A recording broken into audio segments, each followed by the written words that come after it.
গতকালকে যেখান থেকে ভিডিওটা শেষ করলাম বিকেলবেলা, আবার এই রাতের থেকে ভিডিওটা আরম্ভ করে দিলাম।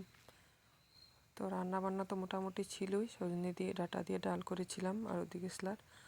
তারপর এদিকে এই যে রাত্রে ডিম আমলেট করলাম, তারপর খাওয়া দাওয়া হলো। তারপরে যে রাতে বাসন ধুচ্ছি, এটা দাদাভাই ভিডিওটা করে দিচ্ছে। তা আমি যত রাত হলেও যে খাওয়া দাওয়া করে মানে সব পরিষ্কার করে এঁটো কাটা ধুয়ে মুছে রেখে দিই, তাহলে দেবে ঘুম থেকে ওঠা দেরি হলেও মানে খুব একটা ঝামেলা থাকে না, মানে প্রেশার থাকে না আর কাজের, তাড়াহুড়ো করতে হয় না। তার জন্য আমি যত রাত 12টা হলেও আমি মানে করে রেখে দিই, সকালে উঠে খুব আরাম হয়। ওঠারে তো মানে টেনশন থাকে না, উঠে ডাইরেক্ট বাসি কাজ মোটামুটি করেই মানে চা খাওয়া দাওয়া করা যায়। তারপর তো যে সকাল হলো, ঘুম থেকে উঠে আধা রাত থেকে বৃষ্টি পড়ছিল, সকাল থেকে উঠে এই যে বৃষ্টি। তো শুভ সকাল বন্ধুরা, তোমরা সবাই কেমন আছো? আশা করছি ভালো আছো, আমরা খুব ভালো আছি।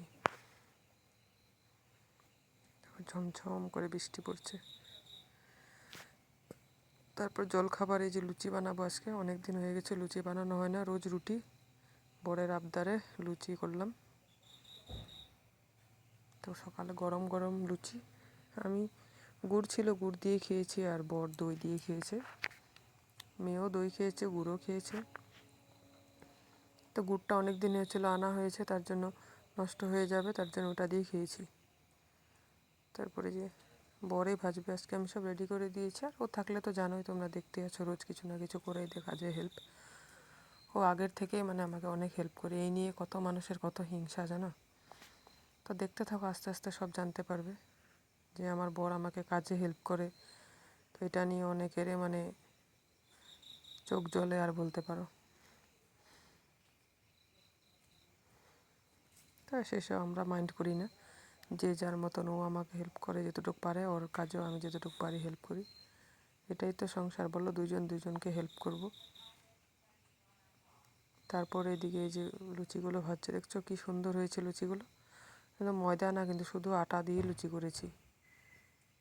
তো মেন তো ময়দা মাখাটা না, ছানাটা যত ভালো হবে তো ফুলবে। যখন দেওয়ার সঙ্গে সঙ্গেই ফুলে যাচ্ছে। খুব সুন্দর হয়েছে লুচিগুলো, আর খেতেও খুব সফট। অনেকে আবার বলে যে আটার মানে লুচি ভালো হয় না, ময়দার ভালো হয়, কিন্তু আমার হাতে তো আটারও খুব ভালোই হয়। আমরা ময়দা খুব একটা ইউজ করি না কোনো কাজে, কোনো কীর্তন টির্তন বা বার্থডে সার্থডে হলে তখন করলে ওই যে ময়দাটা ইউজ করি। হয়তো আমরা বাড়িতে খেলে রোজ ওই আটাটাই খাই। ময়দাটা তো শরীরের পক্ষে খুব একটা ভালো না, আমাদের যেটুকু জানা আছে যেটুকুই বললাম। তারপর ওইদিকে মেয়ে লেখাপড়া করছে, আর এদিকে আমরা এই যে লুচি ভাজছি। দেখো, ও নিজে পড়ে পড়ে লিখছে। আমি বলছি না দেখে আজকে লেখ, ও না দেখে এই যে পড়ে পড়ে লিখছে। তো আজকে অনেক বৃষ্টি, স্কুল যেতে দিয়ে দিলে কী হবে, অল্প পর দেখবো বাবার সাথে বাজারে চলে যায়।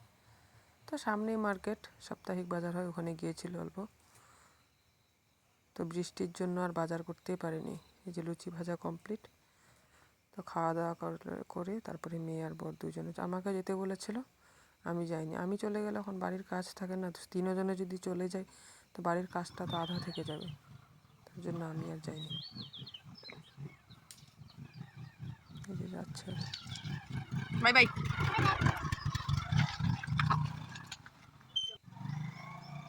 এই যে চলে গেল, এখন আমি ঝমঝম করে দৌড়ে দৌড়ে কাজ করব। এদিকে গতকালকের দুধ অনেক আছে, গতকালকে অনেক দুধ জমেছে। এই দুধগুলো দিয়ে এই যে ছানা পনির বানাবো, দেখবে। অল্প মেয়ের জন্য আর বাবার জন্য রেখে দিয়েছি, আমরা তো দুজনে দুধ খাই না, তার জন্য এই যে পনির বানাবো। তো এই যে দুধটা, এই যে এটা এই যে ফিটকারি দিয়ে এই যে জাল করে নিলাম। তো ছানা কেটে গেছে, এখন এটা ছাকবো। তো এদিকে বর এদিকে আবার চিকেন নিয়ে এসলো, ব্রয়লার, অনেক বড় পোলট্রি চিকেন, প্রায় 9 কেজি ওজনের বলে। আমার লাইফে আমি এত বড় মানে ব্রয়লার খাইনি, ফার্স্ট ব্রয়লার খেলাম।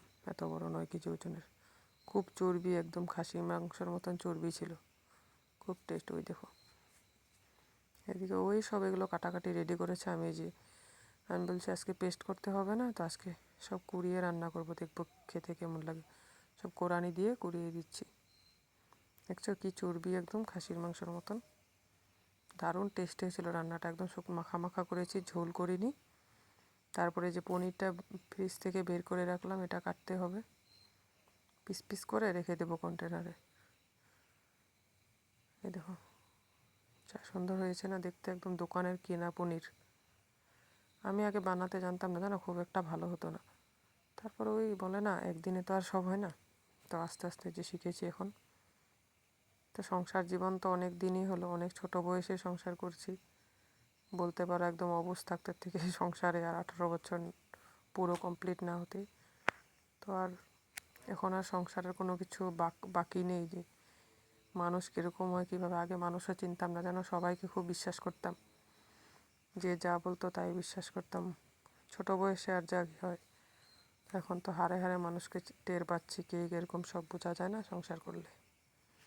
তো ওরকমই, নিজের মানুষ থেকে বড় আর পৃথিবীতে কেউ হয় না, আপন আপনই থাকে, পর পরেই থাকে, এই কথাটা একদম সত্যি। তারপরে যে সব কাজ টাজ করে স্নান টান করে পুজো দিয়ে এসে এদিকে যে ভাত বেড়ে নিলাম। মা মেয়ে তো আমরা এক থালাতেই খাই জানো।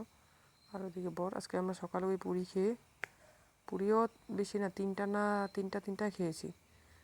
বর 4টা, আমি 3টা, আর মেয়েও 2টো। এই যে কষা কষা করে চিকেন খাবো। অনেক দিন পর বরের হাতে আজকে নেল পালিশ পরলাম বিয়ের। পরিয়েছি, মাঝে মাঝেও পরিয়ে দিত, ভালো করে পরাতে পারিনি, আমি রাগ করতাম, তার জন্য আজকে অনেক দিন পর পরিয়ে দিচ্ছে।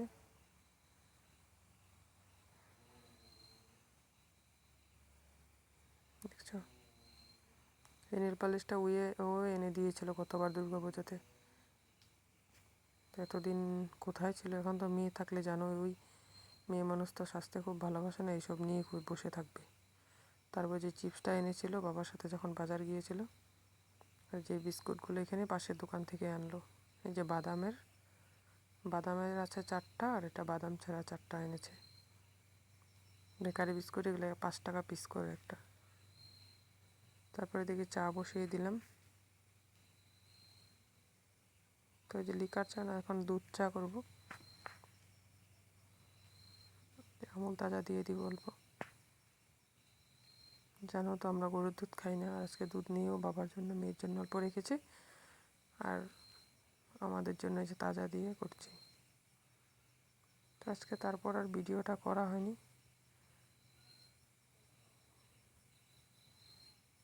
তারপরে যে মেয়েকে, যখন মেয়ে সাজিয়েছে সুন্দর করে, জন্য বলছে ভিডিওতে দেখা, ওই জন্য দেখালাম।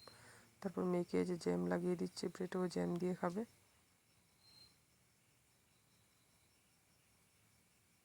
তো ভিডিওটা যদি ভালো লাগে, লাইক, কমেন্ট আর সাবস্ক্রাইব করে আমার পাশে থেকো, দেখতে থাকো, ঠিক আছে? তো তোমাদের সবার জন্য অনেক অনেক ভালোবাসা। ভালো থেকো, সুস্থ থেকো, আর সবাই তোমরা সাবধানে থেকো, আর আমার পাশে থেকো, ঠিক আছে? আর যারা নতুন, আমার চ্যানেলটা সাবস্ক্রাইব করো। তো আজকের পর্যন্ত।